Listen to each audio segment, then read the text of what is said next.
A very good morning to all. In the last class, we were discussing about the various measures in order to confirm a dengue infection. Now let's see about the management of dengue. So patients with dengue infection can be classified based on their clinical features as undifferentiated dengue fever, dengue without warning signs, dengue with warning signs, and severe dengue infection. And the treatment is given according to the type of dengue fever.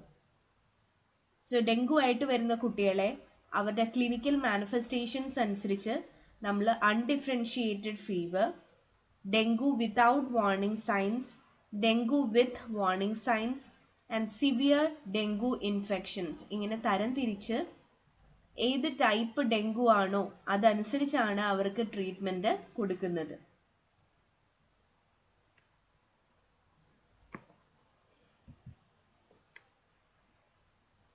Now let's see one by one what happens in different types of fevers. First about undifferentiated dengue fever.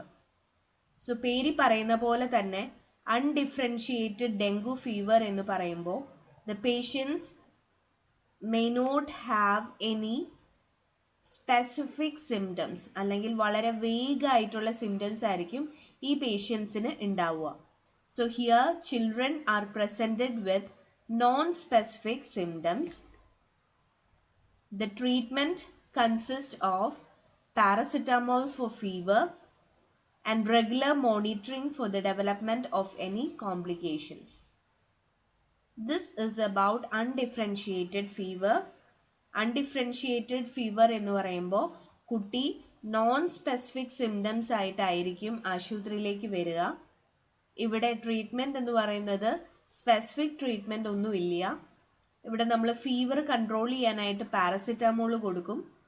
അതുപോലെ തന്നെ കുട്ടീനെ monitor ചെയ്തുകൊണ്ടേയിരിക്കും in order to see whether the child develops any kind of complication.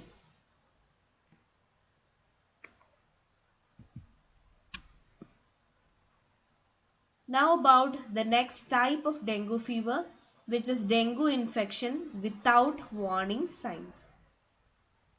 So dengue infection without warning signs എന്ന് പറയുമ്പോൾ it includes children who are presented with fever, body aches, rashes or minor bleeding, and all this are treated symptomatically. ഈ ഒരു കാറ്റഗറിയിൽ കുട്ടികൾ സാധാരണ വരുന്നത് ഒന്നെങ്കിൽ പനി, ദേഹത്ത് വേദന, ദേഹം നിറയെ റാഷസ് അല്ലെങ്കിൽ ചെറിയ ബ്ലീഡിങ് ഇതൊക്കെ ആയിട്ടായിരിക്കും ആശുപത്രിയിലേക്ക് വരിക. ആൻഡ് ഏത് സിംറ്റമാണോ ഉള്ളത് അതിനനുസരിച്ച് സിംറ്റമാറ്റിക് ട്രീറ്റ്മെൻ്റ് ആണ് കുട്ടികൾക്ക് കൊടുക്കുക. സോ ഫീവറിനും ബോഡി ഏക്സിനും നമ്മൾ പാരസിറ്റമോൾ കൊടുക്കും. Salicylates and other NSAIDs that should be avoided as they may predispose mucosal bleed. So ഡെങ്കുവിൽ നമുക്ക് അറിയാവുന്നതുപോലെ തന്നെ പ്ലേറ്റ്ലെറ്റ് കൗണ്ട് കുറഞ്ഞിട്ട് ബ്ലീഡിങ്ങിന് സാധ്യത കൂടുതലാണ്. അതുകൊണ്ട് തന്നെ സാലിസിലേറ്റ്സും NSAIDസും ഈ കുട്ടികൾക്ക് കൊടുക്കരുത്. അപ്പോൾ നമ്മൾ ഈ ഒരു ടൈപ്പിൽ ഇതുവരെ പറഞ്ഞത് എവിടെ കുട്ടികൾ വരിക fever, body aches, rashes and minor bleeding. ഏത് സിംറ്റം ആണോ ഉള്ളത് അതനുസരിച്ചായിരിക്കും ട്രീറ്റ്മെൻറ്റ് കൊടുക്കുക. ഫീവറും ബോഡി ഏക്സും കൺട്രോൾ ചെയ്യാൻ പാരസിറ്റമോൾ കൊടുക്കും.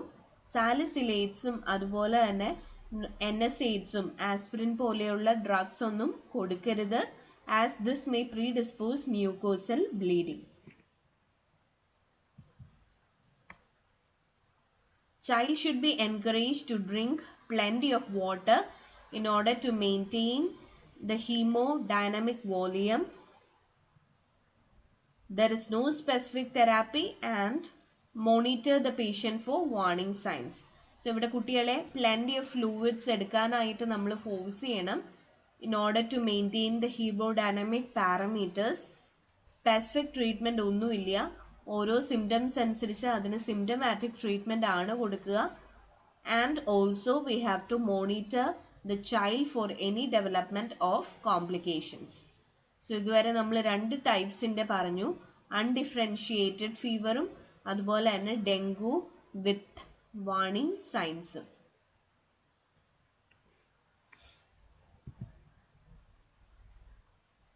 Coming to the next type of dengue fever, which is dengue with warning signs.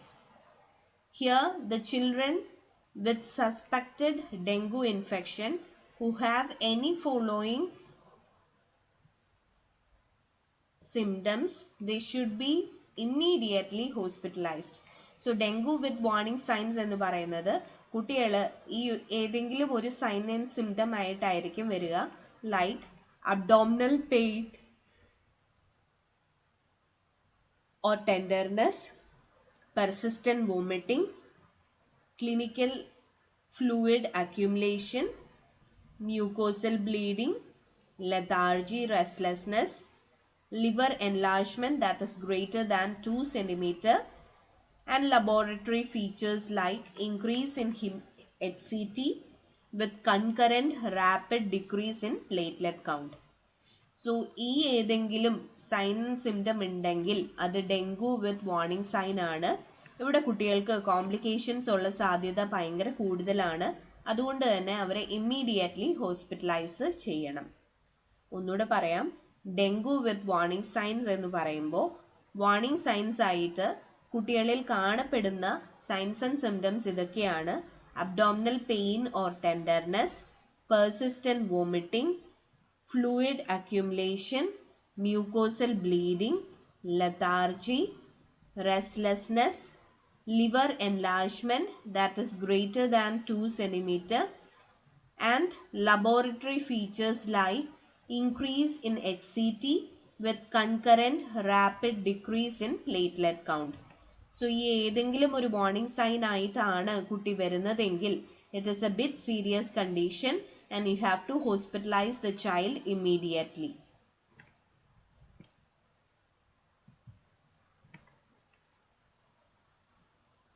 As we said earlier, these patients require admission to hospital and need intravenous fluids, and usually we give crystalloids.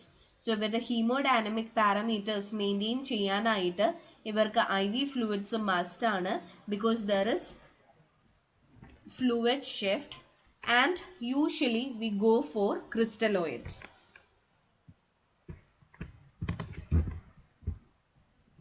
All children without hypotension, they should be given ringer lactate or normal saline at the rate of 7 ml per kg over 1 hour. So കുട്ടികൾക്ക് ഇവിടെ haemodynamic പാരാമീറ്റേഴ്സിൽ BP changes ഒന്നുമില്ല, hyper tension ഒന്നും ഇല്ല എങ്കിൽ നമ്മൾ കുട്ടികൾക്ക് usually കൊടുക്കുന്ന fluid ringer lactate ആണ്, അല്ലെങ്കിൽ നോർമൽ സലൈൻ ആണ്. And the infusion rate is 7 ml per kg over 1 hour. After 1 hour, we'll check the hematocrit. If the hematocrit has decreased and the vital parameters are improving, fluid infusion rate should be decreased to 5 ml per kg over the next hour and 3 ml per kg per hour for 24 to 48 hours with frequent monitoring of hematocrit and vital parameters. So ഈ ഒരു 7 ml per kg 1 അവറിലേക്ക് കൊടുത്ത ശേഷം നമ്മൾ അടുത്ത അവറിൽ കുട്ടിയുടെ HCT ലെവൽസും അതുപോലെ തന്നെ vital പാരാമീറ്റേഴ്സും check ചെയ്യും. അത് ഇംപ്രൂവ് ആവുന്നുണ്ട് എങ്കിൽ ഫ്ലൂയിഡ് റേറ്റ് നമ്മൾക്ക് കുറയ്ക്കാവുന്നതാണ്. ആദ്യമേ നമ്മളത് 5 ml per kg ആക്കും. അത് 1 hourലേക്ക് കണ്ടിന്യൂ ചെയ്യും.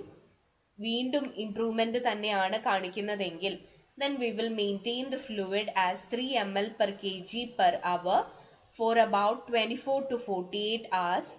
പക്ഷേ ഒപ്പം we have to have close monitoring of HCT and vital parameters. So ഇതുവരെ പറഞ്ഞത് ഡെങ്കു വിത്ത് വാർണിംഗ് സൈൻസ് ആണെങ്കിൽ കുട്ടികളെ ഇമ്മീഡിയറ്റ്ലി ഹോസ്പിറ്റലൈസ് ചെയ്യണം. അവർക്ക് IV ഫ്ലൂയിഡ്സ് സ്റ്റാർട്ട് ചെയ്യണം. യൂഷ്വലി നമ്മൾ സ്റ്റാർട്ട് ചെയ്യുന്നത് ക്രിസ്റ്റലോയിഡ്സ് ആണ്. കുട്ടിക്ക്